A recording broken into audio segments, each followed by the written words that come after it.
The small town of Pine Hollow woke to gray skies on the day they buried Elise Carter. Rain threatened but held off, as if the heavens themselves were waiting to mourn properly. The funeral drew nearly everyone in town, neighbors, shopkeepers, and even folks who only knew Elise from her warm smile at the local diner where she'd worked for 20 years. Thomas Carter stood by his wife's casket, his face blank and eyes dry. They'd been married 32 years. Some whispered it was shock that kept him so composed, while others noted that he'd been oddly calm since Elise had been found dead in the woods 4 days earlier. Heart gave out while she was picking berries, the town's old doctor had declared. No one questioned it much. At 63, Elise had complained of chest pains before, though she'd always brushed them off as nothing to worry about. Pine Hollow's cemetery sat at the edge of town where neat rows of headstones gradually gave way to thick forest. As 6 men lowered the simple wooden casket into the ground, a movement from the tree line caught the eye of Lily Baker, who'd been Elise's best friend since childhood. "Look there," she whispered, nudging her husband. From between the pines emerged a large gray wolf, its fur silvered with age. It stood watching, unmoving, amber eyes fixed on the burial. Whispers rippled through the mourners. Wolves weren't uncommon in the mountains surrounding Pine Hollow, but they rarely came this close to town and never so boldly in daylight. "Shoo it away," Thomas hissed to the groundskeeper, who picked up a shovel and took a few hesitant steps toward the animal.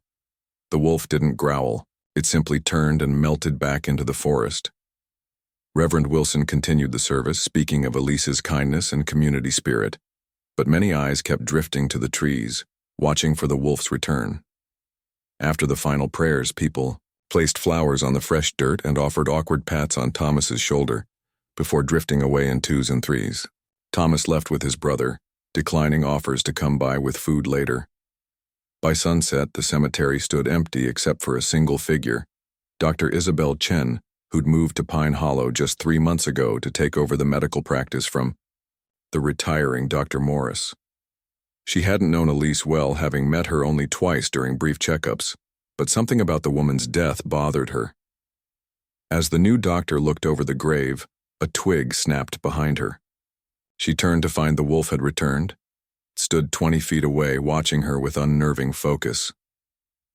"Hey there," Isabel said softly, her heart racing despite her calm voice. She'd grown up in cities, and wild predators weren't something she had much experience with. The wolf made no move toward her. Instead, it walked to the fresh grave and circled it once before settling down on the dirt, its muzzle resting on its paws but eyes remaining alert. Isabel backed away slowly until she reached her car. She pulled out her phone and called the local wildlife officer. "A wolf at the cemetery?" "I'll be there in 10, said Officer Pete Daniels. By the time his truck pulled up, the last daylight was fading. Pete, a weathered man in his 50s who'd handled wildlife concerns in the area for decades, approached with a flashlight. "Where is it?" he asked. Isabel pointed toward Elise's grave. "Right there. It's just lying there." Pete shone his light, illuminating the wolf's reflective eyes. "Well, I'll be. That's odd behavior." He took a few steps forward, and the wolf lifted its head but made no move to flee. "Doesn't seem aggressive, not rabid, just watching." "Should we try to scare it off?" Isabel asked. Pete considered this. "Let me call in someone from the wildlife research station. This behavior is unusual enough to document." While they waited, Isabel shared her concerns. "Elise Carter's death, something doesn't add up. Dr. Morris signed the death certificate listing heart failure, but..." "But what?" Pete asked, keeping one eye on the wolf. "Her medical records don't indicate heart disease severe enough for sudden death. And there were some unusual marks on her neck during the brief examination I was allowed to do." Pete frowned. "You think something else happened to her?" "I don't know. Thomas was very insistent there be no autopsy. Said she'd made it clear she didn't want her body cut open after death." Dr. Morris backed him up. Isabel sighed. "Maybe I'm overthinking it. I'm still new here, and I don't want to step on toes." A second truck arrived, and a woman in a research uniform joined them. "Hey, Pete, Dr. Chen, I'm Kate Williams, Wolf Research Program. She observed the animal through binoculars. Interesting. He's an older male, probably from the North Ridge pack based on coloring. Is this normal behavior? Isabel asked. Kate shook her head. No. Wolves generally avoid human places, especially ones with fresh human scents like this. Something's drawn him here specifically. She made some notes.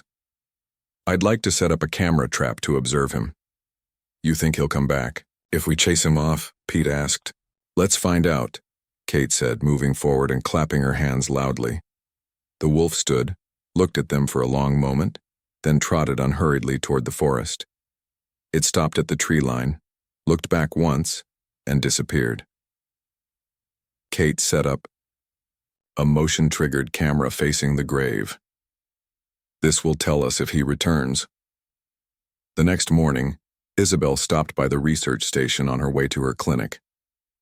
Kate greeted her with surprise on her face. The wolf came back less than an hour after we left, stayed all night, left just after dawn when the groundskeeper arrived. She showed Isabel the night vision footage, the wolf circling the grave several times before settling in the same spot as before, occasionally lifting its head as if listening for something. I've never seen anything like it, Kate said. It's almost like... Like what? Isabel prompted. Like he's keeping watch, Kate finished. That, Day 3 patients mentioned the wolf to Isabel. Word had spread through Pine Hollow, and by afternoon curious townspeople were driving by the cemetery hoping to catch a glimpse of the animal. Thomas Carter stormed into Isabel's office just before closing time. This has to stop, he demanded, without greeting. People are turning Elise's grave into some kind of sideshow because of this wolf business. Isabel kept her voice calm. I understand it's upsetting, Mr. Carter. Wildlife Services is monitoring the situation. Chase it off for... Good, shoot it if you have to. His face had reddened. That won't be necessary, the wolf isn't harming anyone. Thomas leaned across her desk. My wife deserves peace, make it happen, doctor. After he left, Isabel called Lily Baker, Elise's friend. Mrs. Baker, I was wondering if I could ask you some questions about Elise. They met at the small diner where Elise had worked. Lily, a soft-spoken woman with kind eyes, stirred her tea slowly. Elise loved this place, she said, looking around, knew everyone's usual order by heart. Were you surprised by her death? Isabel asked gently. Lily's eyes filled with tears. Shocked is more like it. She was strong as an ox, hiked these mountains all her life. Did she ever mention heart problems? To you? Not serious ones. Sometimes she'd say her chest felt tight, but she blamed it on getting older. Lily hesitated. There is something, though. Isabel waited while Lily gathered her thoughts. About 2 months ago, Elise started acting different, jumpy, worried. She wouldn't tell me why, but I could tell something was wrong. Did it have to do with her husband? Lily glanced around nervously. Thomas has always been controlling. Worse after their son moved away last year. But Elise never complained directly. She lowered her voice. One day I noticed bruises on her wrist. When I asked, she said she'd slipped on the porch steps. But Elise had the balance of a mountain goat. Isabel felt a chill. Did you ever meet Dr. Morris about this? Once. He said he'd look into it. Later, told me Elise had a vitamin deficiency that caused easy bruising. Lily didn't sound convinced. The strangest thing, though, was about the wolf. What about it? 3 years ago, Elise found an injured wolf pup while hiking. Its mother had been shot by poachers. She brought it to the wildlife station where they nursed it back to health before releasing it. Elise would visit it sometimes before they released it back to the wild. Lily's eyes widened. You don't think... the same wolf? Isabel finished. I don't know, but I think I need to look into Elise's death more carefully. As Isabel drove home that evening, she passed the cemetery. The wolf had returned, sitting motionless on Elise's grave as darkness fell around it. In the fading light, its eyes seemed to follow her car, as if it recognized her, or perhaps as if it were trying to tell her something that no one else in town wanted to hear. Morning fog clung to Pine Hollow Cemetery as Isabel Chen pulled up in her car. A week had passed since Elise Carter's funeral, and the wolf had maintained its vigil every night. The townspeople had moved from curiosity to superstition, with some leaving offerings of food near the grave that the animal ignored. Isabel found Kate Williams already there, checking her cameras and taking notes. The wildlife researcher looked, tired dark circles under her eyes suggesting long nights of observation. "Anything new?" Isabel asked, handing Kate a coffee she'd picked up on the way. "Thanks," Kate said, accepting the cup gratefully. "And yes, actually, I've been comparing photos of our cemetery wolf with images from our database." She pulled out her tablet and showed Isabel side-by-side pictures. "I'm almost certain this is the same wolf Elise helped save 3 years ago. See this distinctive pattern on the right ear? Same markings." Isabel studied the images. "That's remarkable. Wolves don't usually form attachments like this to humans, do they?" "It's extremely rare," Kate admitted, "but not unheard of, especially if the bond forms when they're young. Elise spent a lot of time with this one during its rehabilitation. The wildlife staff even had to limit her visits because they were worried it might get too comfortable with humans." They both turned as a truck pulled up. Officer Pete Daniels got out, looking grim. "Morning, ladies," he said. "We've got a situation. Thomas Carter has filed a formal complaint about the wolf. He's demanding we remove it. Says it's causing him emotional distress." Kate frowned. "The wolf isn't aggressive. It's just watching." "That's what I told him," Pete said. "But he's gone to the mayor now. There's talk of bringing in hunters if we don't handle it." Isabel felt a surge of anger. "That's ridiculous. The wolf isn't hurting anyone." "I know," Pete said, "but folks are starting to get nervous. Having a wild predator camping in the town cemetery isn't exactly normal." Kate looked thoughtful. "What if there's a reason it won't leave? Animals have instincts we don't fully understand." Isabel had been thinking the same thing. Over the past week, she'd been quietly looking into Elise's medical records, and several things troubled her. "Pete, did you know Elise visited old Dr. Morris 6 times in the 2 months before she died?" "No." Pete looked surprised. "What for?" "The records are vague. Complaints of dizziness, fatigue, minor stomach problems.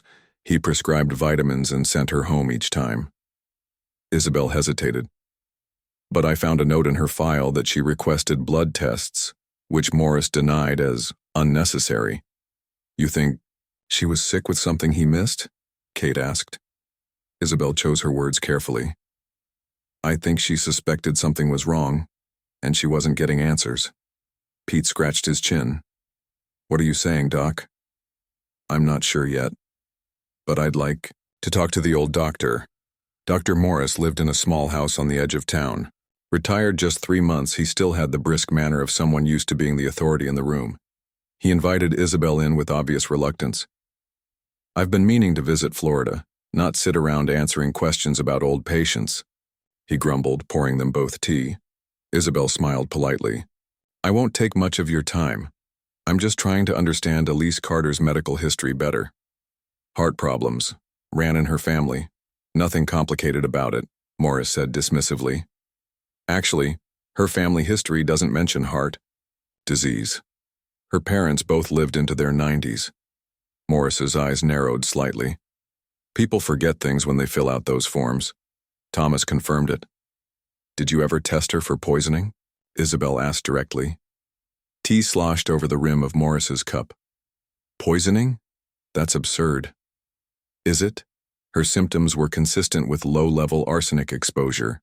Dizziness, fatigue, stomach pain, and Lily Baker mentioned bruising. "Vitamin deficiency," Morris said quickly. "I told her to eat more leafy greens." "Did you ever examine her when Thomas wasn't present?" The old doctor's face flushed. "Look here, you can't come into my home and make accusations." "I'm not accusing anyone," Isabel said calmly. "I'm trying to understand why a healthy woman suddenly died, and why a wolf won't leave her grave." Morris laughed harshly.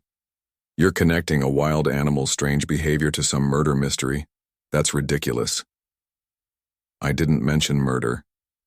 Isabel said quietly. The color drained from Morris's face. He set down his cup with a shaky hand.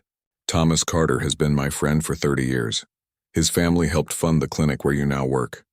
Be very careful about throwing around wild theories, Dr. Chen.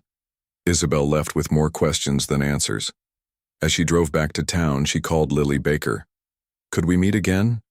I'd like to ask you more about Elise's last few months. They met, at Lily's house this time, where photos of Elise and Lily covered one wall. Hiking trips, birthdays, a lifetime of friendship captured in fading pictures. She started keeping a journal, Lily said, sliding a small leather-bound book across the table. About 4 months ago. She left it with me for safekeeping the week before she died. Said if anything happened to her, I should give it to someone who would listen. Isabel's heart raced as she opened the journal. The first pages were mundane. Recipes, notes about the changing seasons, observations about birds at the feeder. But halfway through, the tone changed. I found white powder in my tea again today. One entry read, He thinks I don't notice, but it tastes bitter no matter how much honey I add. My hair is falling out now. The dizziness is worse. Another entry. Dr. M won't help me. I think he's scared of Thomas or what Thomas might do to his reputation in town. I've started keeping samples of my food when it tastes strange. I'm not crazy.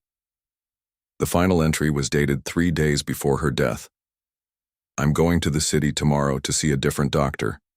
I've saved enough for the bus ticket. Thomas thinks I'm visiting my sister. If you're reading this and I never made it there, you know why. Isabel looked up, her hands trembling slightly. She never got to the city, did she? Lily shook her head, tears in her eyes. Thomas said he found her in the woods already gone. But Elise knew those woods like the back of her hand. She wouldn't just wander off trail and die. Did you show this to the police? I tried to tell Pete my concerns, but without proof. And Thomas is well respected here. His family practically built this town. Isabel carefully put the journal in her bag. Would you be willing to make a statement if I can find evidence? I should have done more while she was alive, Lily whispered. Yes, whatever you need. That evening, Isabel drove to the wildlife research station. Kate was analyzing data but looked up when Isabel knocked on the open door. I need a favor, Isabel said. Something unusual.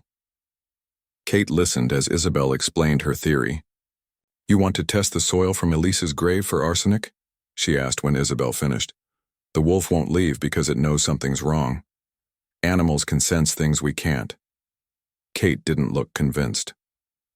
Even if that's true, we'd need permission to take samples from a grave. That means involving the town council, which means Thomas would find out. Not if we get help from someone else, Isabel said. She explained her plan. The next night, they met Pete at the cemetery. He'd brought the necessary paperwork, permission for a small soil analysis for wildlife behavior research.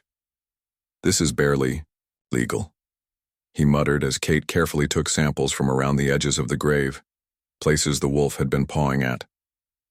The animal watched from a distance, more alert than usual. If we find nothing, no harm done, Isabel said. If we find something, then we have a much bigger problem, Pete finished. 2 days later, Isabel's phone rang. It was Kate, her voice tight with excitement and fear. The soil samples came back. There are elevated levels of arsenic, not natural levels, much higher, and something else too. Traces of diazepam. The sedative? Isabel asked, her mind racing. Yes, Isabel. What if she wasn't dead when they buried her? What if she was just heavily sedated and the arsenic finished her off slowly underground? Isabel felt sick at the thought. The wolf knew. Somehow it knew she was still alive down there, at least for a while. What do we do now? Kate asked. Isabel took a deep breath. We need to talk to Pete about exhuming the body. Outside her window, dark clouds gathered over Pine Hollow. A storm was coming, in more ways than one. And at the cemetery, as the first raindrops began to fall, the wolf tilted its head back and howled, a long, mournful sound that carried through the town like a cry for justice too long delayed. Rain pounded against the windows of Pine Hollows, Small courthouse as Judge Franklin reviewed the papers in front of him. Isabel, Pete, and the district attorney sat on one side of the room. On the other, Thomas Carter and his lawyer watched with cold eyes. "I understand the gravity of what you're asking," Judge Franklin said, looking up at Isabel. "Exhuming a body is not something I take lightly. We have evidence suggesting Elise Carter's death wasn't from natural causes," the district attorney explained. "The soil samples show concerning levels of arsenic and diazepam." Thomas's lawyer stood up. "Your Honor, these samples were taken without proper authorization. My client was not informed and the chain of custody is questionable at best." "We had permission for a wildlife study," Pete argued. "The findings were incidental but significant." "A wildlife study?" Thomas finally spoke, his voice sharp with anger. "Because of that wolf? This is absurd. My wife died of heart failure. Dr. Morris confirmed it." The judge held up his hand. "Mr. Carter, please. I understand this is upsetting." He turned back to the papers. "Dr. Chen, you've included a journal here?" Isabel nodded. Elise Carter's personal journal, given to her friend Lily Baker for safekeeping.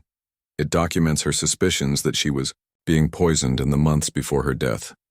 Thomas scoffed. "My wife had become paranoid in her final months.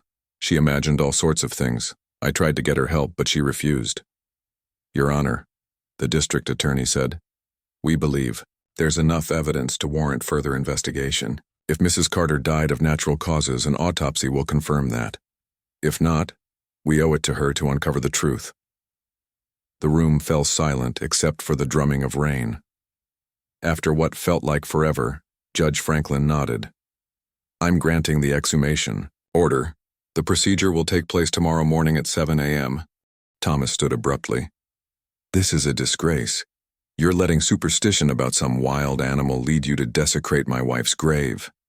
He pointed at Isabel. "You'll regret this." His lawyer pulled him back, whispering urgently. They left without another word. Outside the courthouse, Pete looked worried. "Thomas has a lot of friends in this town. This won't be popular." "Truth rarely is," Isabel replied. "Will you be there tomorrow?" "Wouldn't miss it," Pete said grimly. "I've called in state officers for security, just in case." Isabel drove to the wildlife station next. Kate was feeding data into her computer but looked up when Isabel entered. Got the order," Isabel told her. "Tomorrow at 7. Kate nodded. "The wolf knows something's happening.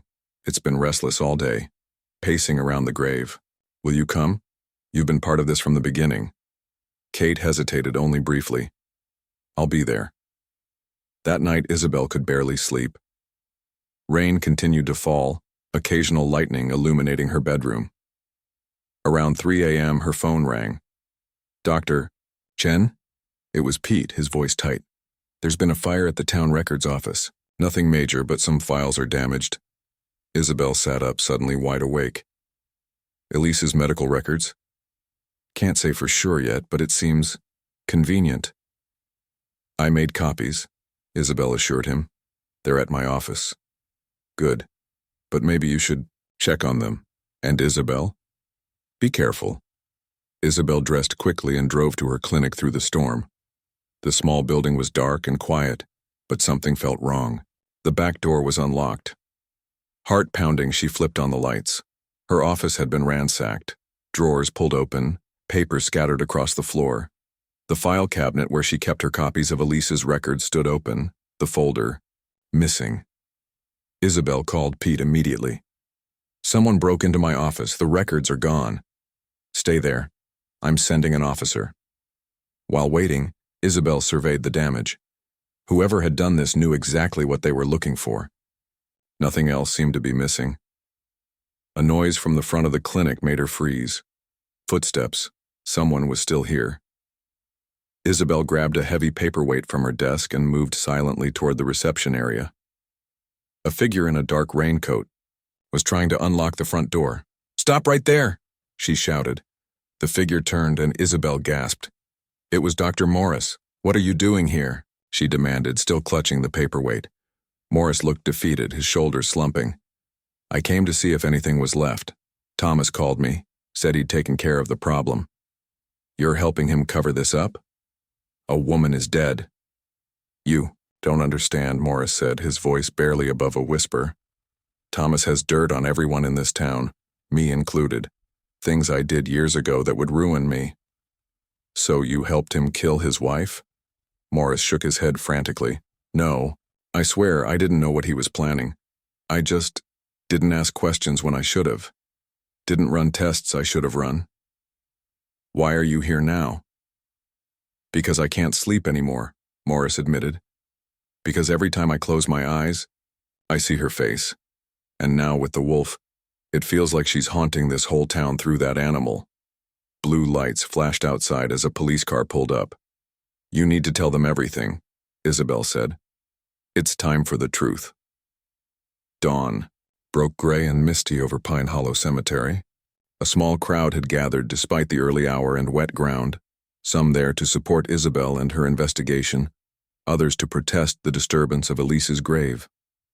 Thomas stood off to the side with his lawyer, his face a mask of outrage. Dr. Morris sat in a police car, having spent the night giving a statement about his role in covering up Elise's symptoms. The wolf watched from its usual spot as workers carefully removed the soil from Elise's grave. It made no move to interfere, but kept its amber eyes fixed on the proceedings. When they finally reached the casket, an expectant hush fell over the crowd. Pete supervised as the workers carefully lifted it from the ground. The wooden box was heavier than it should have been, waterlogged from the recent rains. Isabel stepped forward as they placed the casket on a tarp. Before they could open it, she noticed something that made her blood run cold. Scratch marks on the outside of the lid. Long, desperate gouges in the wood. Open it, she said quietly. The workers looked to Pete, who nodded. They carefully removed the lid. Several people gasped. Elise's body lay inside, but not in the peaceful pose of burial. Her hands were raised above her, fingers bent like claws, nails broken and splintered. The inside of the coffin lid was covered in deep scratch marks and smeared with blood. She was alive, Kate whispered, horror in her voice. When they buried her, she was still alive. Isabel moved closer, examining the body while fighting back nausea. The sedative would have worn off after burial, she said, her medical training taking over despite her shock. She would have woken up, trapped in the dark. From the edge of the crowd came a strangled cry. Thomas had broken away from his lawyer and was running toward his truck. Pete signaled and 2 officers moved to intercept him. The struggle was brief. Thomas knew he was caught. As they led him away in handcuffs, he looked back at the open grave at the wolf still watching, and his face twisted with fear. That's not natural, he shouted. That thing knew it's not right. Later that day in the county morgue, Isabel completed her examination of Elise's body. The cause of death was clear: asphyxiation, after hours of struggling to escape the coffin. Her system showed traces of both long-term arsenic poisoning and a massive dose of diazepam administered shortly before death. She was drugged to appear dead, then buried while unconscious, Isabel explained to Pete and the district attorney. Based on the damage to her fingernails and the inside of the coffin, she probably survived for several hours underground before running out of air. And the wolf? Pete asked. How did it know? Isabel shook her head. Science doesn't have a good answer for that. Wolves have incredible senses. Maybe it could detect her scent or somehow sense her distress underground. Or maybe some bonds really do transcend our understanding. That evening, as the sun set over Pine Hollow, Isabel returned to the cemetery. The grave had been covered temporarily, pending a proper reburial after the investigation. The wolf still sat nearby, but something had changed in its posture. It seemed less tense, almost peaceful. You knew, didn't you? Isabel said softly. You knew she was down there. The wolf looked at her with those intelligent amber eyes. Then, for the first time since the funeral, it stood, stretched, and walked slowly toward the forest. At the tree line, it paused and looked back once before disappearing into the gathering darkness. Isabel understood. The wolf's vigil was over. Its message had been received. Justice for Elise was finally beginning. 2 weeks had passed since Thomas Carter's arrest. Fall had settled over Pine Hollow, painting the surrounding mountains in fiery reds and golds. The story of Elise's murder and the wolf that had stood vigil over her grave had spread beyond their small town, drawing reporters and curious visitors. Isabel sat in her office, reviewing patient files when Lily Baker knocked on her open door. "Got a minute?" Lily asked. She looked better than she had in weeks. The weight of keeping her friend's secrets finally lifted. "Of course," Isabel said, gesturing to the chair across from her desk. "How are you holding up?" Lily sighed. "Some days are harder than others. I keep thinking about what Elise went through, how scared she must have been." She placed a small wooden box on Isabel's desk. "I found this in Elise's craft room when I was helping clean out her house. I think you should have it." Isabel opened the box carefully. Inside were photographs, dozens of them showing Elise at the Wildlife Rehabilitation Center. In many, she was bottle feeding a small wolf pup. In later photos, the pup had grown into the same gray wolf that had kept watch over her grave. She called him Finn, Lily explained. Short for infinity, said his eyes looked like they contained something endless. She pointed to one photo where Elise was reading a book while the young wolf rested its head on her lap. She visited him every day for months. The staff said they'd never seen anything like it, how he responded to her. Isabel studied the photos. Did Thomas know about her connection with the wolf? He hated it, Lily said, called it unnatural. He forbade her from visiting after they released Finn back into the wild, but sometimes she'd go anyway. She'd hike up to the ridge where his pack lived just to catch a glimpse of him. Lily's voice cracked. Last time I saw her, she told me she'd spotted him on a hike, said it felt like he was watching over her. Maybe he was, Isabel said softly. The district attorney called this morning, Lily mentioned as she stood to leave. They found something in Thomas's financial records. Apparently, Elise inherited a lot of money from her parents last year. Money that would go to Thomas if she died. Isabel wasn't surprised. The oldest motive in the world. There's going to be a hearing tomorrow. Will you be there? Isabel nodded. I'll be giving testimony about the medical evidence. After Lily left, Isabel gathered the photos and drove to the wildlife research station. She found Kate in the field, tracking wolf, movements with radio equipment. Any sign of Finn? Isabel asked. Kate shook her head. Not since he left the cemetery. He's rejoined his pack up in the North Ridge area, but he's staying away from our tracking sites. She noticed the wooden box. What's that? Isabel showed her the photographs. Elise kept these. I thought they might be useful for your research on human-wolf interactions. Kate flipped through them with interest. This is incredible documentation. Look at how he's making direct eye contact with her in this one. Wolves almost never do that with humans. She paused at a photo of Elise and Finn sitting side by side watching a sunset. This wasn't just animal rehabilitation. This was a genuine bond. Do you think that's why he knew she was in trouble? Why he kept watch over her grave? Kate hesitated. As a scientist, I should say it's impossible. That he was probably just drawn to some scent or sound we couldn't detect. She looked back at the photos. But as someone who's worked with wolves for 15 years, I think some connections transcend what we understand. Whatever brought him there, I believe he was trying to tell us something. He succeeded, Isabel said. The next morning, the courthouse was packed. Isabel sat near the front, beside Pete and Lily. Dr. Morris was there too, looking smaller somehow, the confidence of his former position completely gone. Thomas Carter was led in wearing an orange jumpsuit, his hands cuffed in front of him. He kept his eyes down, avoiding the stares of his former friends and neighbors. The hearing was brief but intense. The district attorney presented evidence of Thomas's financial motive, the long-term poisoning, and the final horrific act of burying his sedated wife alive. Dr. Morris testified about his role in ignoring Elise's symptoms and falsifying her death certificate. When it was Isabel's turn, she explained in clear clinical terms what the autopsy had revealed, how Elise had regained consciousness inside the coffin, how she had fought desperately to escape, and how she had finally succumbed to asphyxiation. In your expert medical opinion, the district attorney asked, could Mrs. Carter have been saved if someone had responded to her distress signals? Isabel glanced at Thomas, who still wouldn't look up. Yes. If someone had investigated when the wolf first appeared and refused to leave the grave, Elise might still be alive today. A murmur went through the courtroom. The judge called for order. Thomas's lawyer offered little defense beyond suggesting his client had been under extreme stress and wasn't thinking clearly. When Thomas himself was asked if he wanted to make a statement, he finally looked up. She was leaving me, he said, his voice hollow. After 32 years, she was going to leave me for her nature projects and animal rescue work. Everything I built, everything we had together, she was throwing it away. He looked around the courtroom, seeking sympathy he wouldn't find. I just wanted things to stay the same. I didn't mean for it to go so far. The judge was unmoved.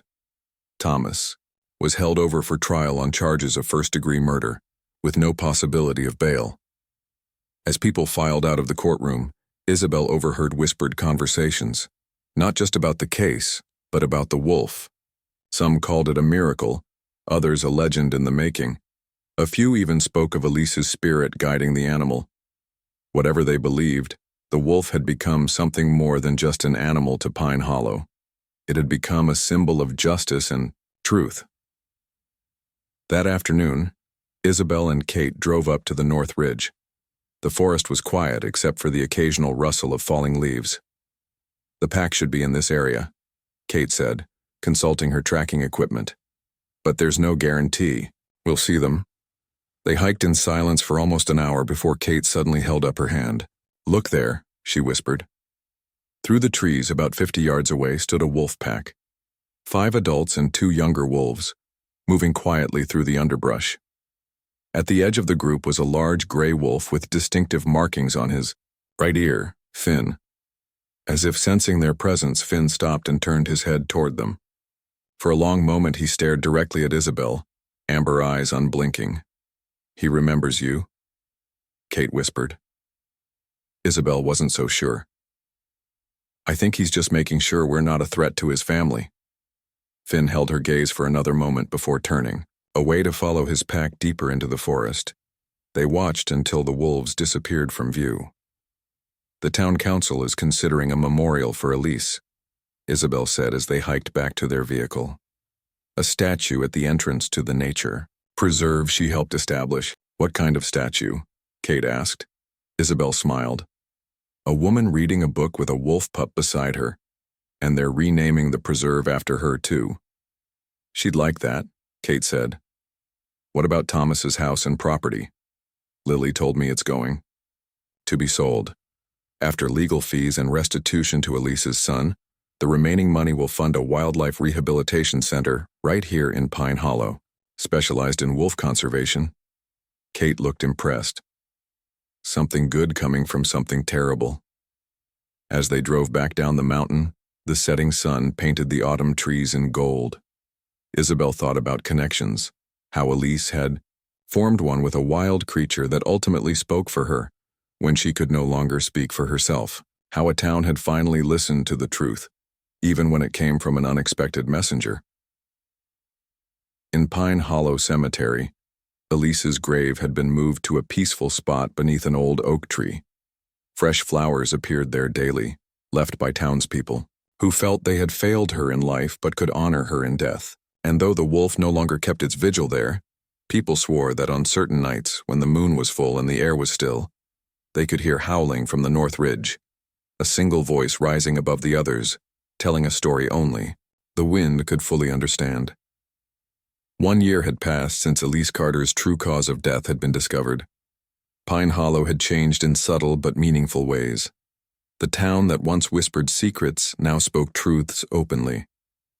The case had forced everyone to examine the darkness they had allowed to fester in their midst, how a respected man like Thomas had been able to slowly poison his wife while the community looked away. Thomas Carter's trial had ended 3 months ago. He was sentenced to life in prison without the possibility of parole.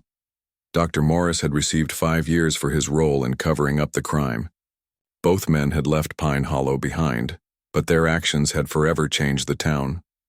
On a crisp autumn morning, much like the day of Elise's funeral a year before, Isabel Chen stood at the entrance of the newly established Elise Carter Wildlife Preserve.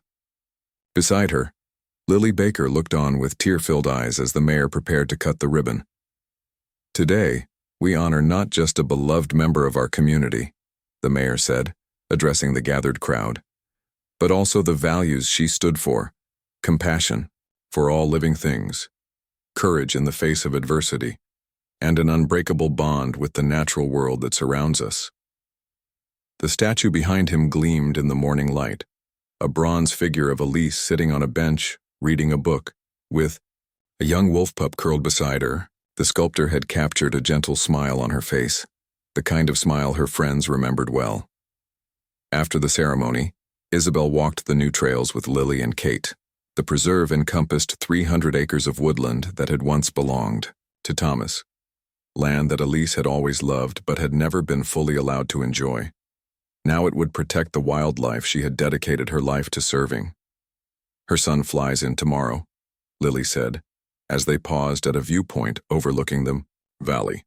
"He's bringing his wife and their new baby, a little girl they named Eleanor after Elise. They want to scatter some of her ashes here." Isabel nodded. Elise's body had been cremated after the trial, her remains divided between her son and the town that had finally brought her justice. "I think she would have wanted that." "Have you seen any sign of Finn lately?" Lily asked Kate. The wildlife researcher shook her head. "Not down this far. His pack stays mostly in the North Ridge area, but we've got trail cameras throughout the preserve now, and we've captured footage of him a few times." Isabel had seen the footage, the gray wolf moving silently through moonlit clearings, sometimes pausing as if aware of the camera's presence. He looked healthy and strong, a true wild animal living the life Elise would have wanted for him. "The research center opens next month," Kate continued as they walked back toward the preserve entrance. "We've already got 3 universities interested in partnering with us on wolf behavior studies." The Elise Carter Wildlife Research Center had been built on the edge of the preserve, a modern facility dedicated to understanding and protecting wolf populations throughout the region. Isabel had helped design the medical wing, where injured wildlife could be treated before being released back into their natural habitat. Elise would hardly believe all this, Lily said, gesturing at the center's building. She used to drive 3 hours just to volunteer at a tiny rehabilitation facility, and now there's one right here because of her. Not just because of her, Isabel pointed out gently. Because of you too, Lily. You kept her journal safe. You spoke up when it mattered. Lily brushed away a tear. Too late, though. But not in vain, Kate added. That evening, Isabel sat on the porch of her small house on the edge of town. The air was growing cooler as winter approached, and the sunset painted the western sky in shades of orange and purple. She had been reviewing applications for the medical director position at the new research center, a role she was considering taking on herself alongside her town practice. The phone rang and she answered to hear Pete's voice. You're not going to believe this, he said without preamble. The night watchman at the preserve just called. There's been a sighting. Isabel's pulse quickened. Finn? Yes, but not alone. He's brought his entire pack down from the North Ridge. They're in the meadow near the research center. I'll be right there. Isabel drove quickly to the preserve. Pete was waiting in the parking lot with Kate and 2 preserve rangers. They all carried flashlights and binoculars. They're still there, Kate whispered as they walked quietly along the trail. This is unprecedented. Wolf packs don't usually come this close to human settlements unless they're desperate for food. But these wolves are well fed and healthy.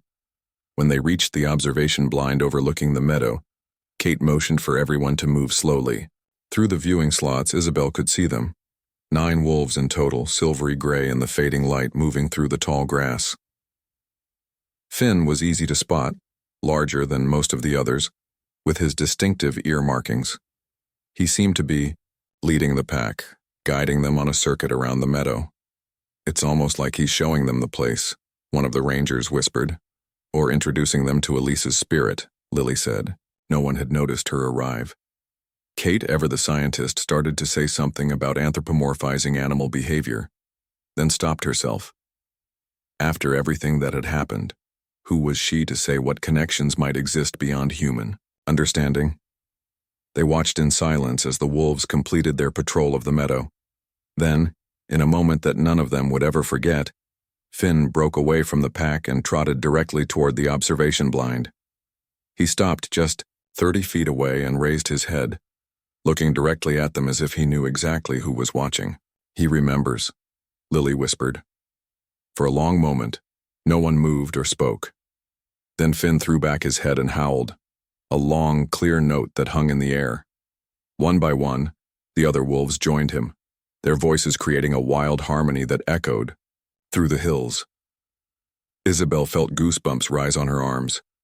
Next to her, Lily was crying silently, her hand pressed to her mouth. Even Kate, who had studied wolves for years, seemed moved beyond words. When the howling stopped, Finn looked once more toward the blind, then turned and loped back to his pack. Within minutes, the wolves had disappeared back into the forest, heading north toward their usual territory. "We've never documented anything like this," Kate said as they walked back to the parking lot. "A wolf bringing its entire pack to a specific location associated with a human. It's going in my research paper." "Will anyone believe it?" Pete asked. Kate smiled. "Science is about documenting the unexplained, not dismissing it. This is data, whether we fully understand it or not." The next day, as Isabel helped Lily prepare for Elise's son's arrival, news of the wolf pack's visit spread through Pine Hollow. Some called it a coincidence, others a miracle.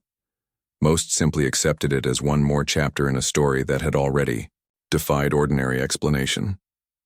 2 days later, at sunset, Elise's ashes were scattered in the meadow where the wolves had gathered.